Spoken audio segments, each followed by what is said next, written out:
अस्सलामुअलैकुम, welcome back. अब मैं आपके सामने एक दफ़ा फिर हाज़िर हूँ। हैदराबाद के बाद अब मैं पहुँच चुका हूँ लाहौर, और ये है आपके सामने लाहौर की खूबसूरती। ये यहाँ पर आपको परिंदे भी नज़र आएंगे, आवाज़ें हैं, सुबह सुबह का टाइम है, पुरसुकून जगह है और यहाँ पर बारिश हो रही है। पहले तो ये घर देखिए सारे, ये जहाँ जहाँ तक आपकी निगाह जाएगी वहाँ पर क्या लगे हुए हैं, सोलर पैनल्स। तो सोलर पैनल्स में मैंने थोड़ी सी बात करनी है, इंटरेस्टिंग है आज का एपिसोड भी, साथ जुटे रहिएगा। लेकिन उससे पहले आपको दिखाना है यहाँ का माहौल।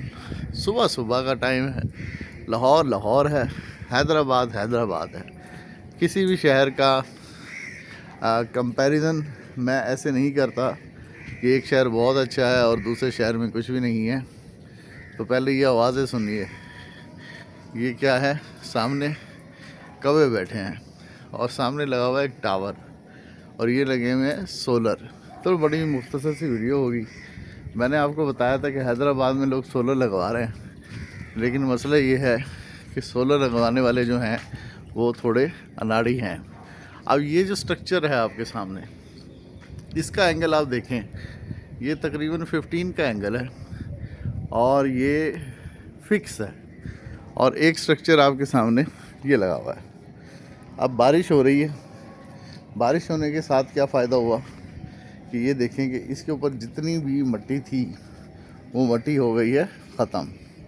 अब पहले इस स्ट्रक्चर को देखेंगे हम, इसका एंगल देखें, इसका एंगल है 45, ठीक है। अब ये 45 एंगल रखते हैं हम सर्दियों की वजह से। और इसके नीचे ये देखें आप कि ये लगा हुआ है पिलर, और दूर से जो है 12 रबीउल अव्वल है और लोग जो हैं इस वक्त भी आज मिलाद मुस्तफ़ा सल्लल्लाहु अलैहि वसल्लम मना रहे हैं। और एक ये है आपके सामने, ये 45 का एंगल क्यों रखा गया है। और उसके नीचे ये देखें पिलर्स, ये टाइल होती है जो किसी भी जगह से आराम से मिल जाती है। ये हमने टाइल रखी, टाइल रखने के बाद हमने आपके सामने लगा दिया सोलर। सोलर पे पानी पड़ा, बारिश पड़ी, अब इसको साफ़ करने की ज़रूरत नहीं है और ये अपनी पूरी प्रोडक्शन इस टाइम दे रहा है। प्रोडक्शन भी मैं आपको दिखाऊंगा। ये 45 का एंगल रखा जाता है सर्दियों की वजह से। सर्दियों में जो धूप की तपिश है वो होती है कम। अब ऊपर जो वो लगा हुआ है वो फिक्स स्ट्रक्चर है, उसको आप चेंज इतनी आसानी से नहीं कर सकते। उन्होंने भी तकरीबन 15 का एंगल रखा है। इस वक्त हल्की हल्की बारिश हो रही है, मौसम बड़ा खुशगवार है। अब ये 45 का एंगल रखने के बाद इन्होंने क्या किया है कि छत ख़राब ना हो, इन्होंने यहाँ पर रखे हैं टाइल्स, और टाइल्स को क्या है नीचे कर दिया है सीमेंट। अगर आप करीब से देखेंगे तो आपको ये इर्द सीमेंट नज़र आएगा। अब जितनी भी मर्ज़ी हवा तेज़ चले, ये सोलर को कुछ नहीं होगा। उसकी वजह क्या है, उसकी वजह ये है चार दीवारी। ये चार दीवारी हवा का प्रेशर ही बनने नहीं देगी। अब ये जो स्ट्रक्चर है ये हैदराबाद थल में भी लग सकता है।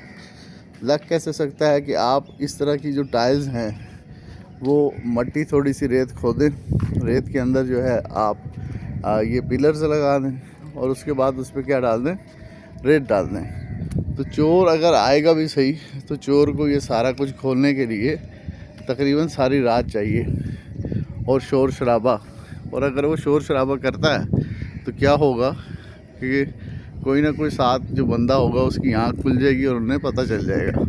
उससे पहले ये जो 4 पैनल थे, 2 पैनल ये ऊपर ममटी पे लगे हुए थे हवा आई और ये दोनों उड़ के गिरे, और उड़ के कहाँ गिरे थे, इस जगह पे। इस जगह को हमने ठीक कर लिया, फिल कर लिया, ताकि जो नुकसान हुआ तो ख़त्म हो जाए। तो सबसे पहले जो सोलर के लिए ज़रूरी है वो सोलर की बेस है। आपने बेस कैसे रखनी है, या तो और सोलर भी मैं आपको दिखाऊंगा कि या तो आप ये करें कि सोलर को लेंटर के अंदर जाकर उसको फिक्स करें और उसके बाद उस पर कंक्रीट भर दें। अगर ये सब आप छत ख़राब करना नहीं चाहते तो इस तरह के आपके पास टाइल्स, इसको क्रिस्टो टाइल कहते हैं, ये फुटपाथ के किनारे लग जाती है। अब ये एक टाइल कितने की है? ये तकरीबन 300 साढ़े 300 रुपये की एक टाइल है। अब कितनी टाइल्स लगेंगी? एक सोलर के ऊपर 4, अब 2 प्लेटों के ऊपर 4। अब ये प्लेटें कितनी लगी हुई हैं? प्लेटें लगी हुई हैं 12, लेकिन 2-2 एक साथ लगी हुई हैं।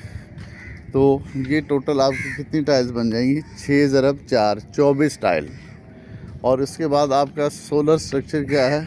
बिल्कुल सेफ़, ना इसको धोने की ज़रूरत है बारिश में, ना पानी ज़ाया करने की ज़रूरत है, और ये आपको प्रोडक्शन पूरी देगा।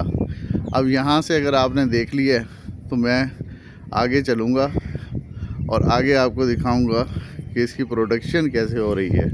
यहाँ पर हम वीडियो को पॉज करेंगे।